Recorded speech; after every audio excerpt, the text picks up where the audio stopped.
Hello, good day to you. It's me, Andy, and this is a quick talking video just to tell you the story that I heard this morning on Facebook. Somebody left a post. It was a parent of a child. The child went on a school trip to the beach with the friends and classmates. And they had a snack at lunchtime. They were little cookies, and the teacher told everybody to wash their hands with the antibacterial crap that they have. And this one child refused because she said, I don't do it, basically. And I don't do it either, personally. And the teacher refused to give the child the cookie until they did. And of course the child didn't. So the child was picked on, isolated and victimised for not wanting to use the anti-bac crap with the additives in it. So basically the teacher is discriminating. Now this obviously could be seen as abuse, and unfortunately in this day and age there is now becoming obvious that there is a lot of child abuse happening. A lot of kids are being victimised when they are in school, and the teachers and everybody are indoctrinating them with their own beliefs. So i.e., anti-vaxxers are bad people, etc. I know it was like when I was at school. I went on a school trip.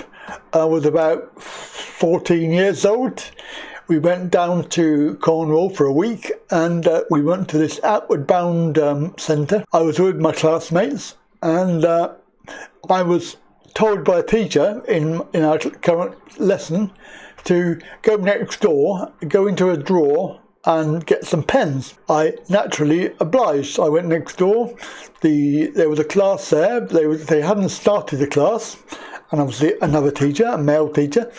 I went to the drawer I was told to, open the drawer, and was just about to get the pens out the drawer when the teacher came over and kicked the drawer shut, saying, "What the hell are you doing?" And I sort of went, I'm getting some pens." Anyway, he sort of ranted about, "Oh, you should ask my permission before you do that."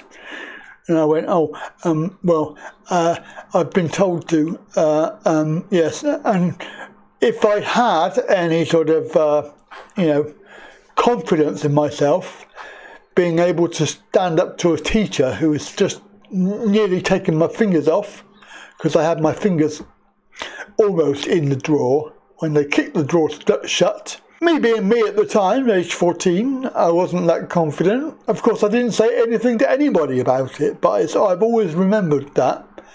And also, likewise, there was another carer there, not a teacher, a carer, embarrassed me and abused me because I would not sit in my wheelchair. I had a wheelchair that I used to use for long distances, and that particular day we were walking around the centre, and I felt that I didn't need it, so I didn't need to use it, and I didn't want to get in it. But he was a carer, and basically he said, "You either use it or you never use it," and he made a big thing about strapping me into it, so I couldn't get out of it. I was sat in this wheelchair for the rest of the day, and of course I never said anything about anything to anybody ever again, except for obviously you lot out there in the world.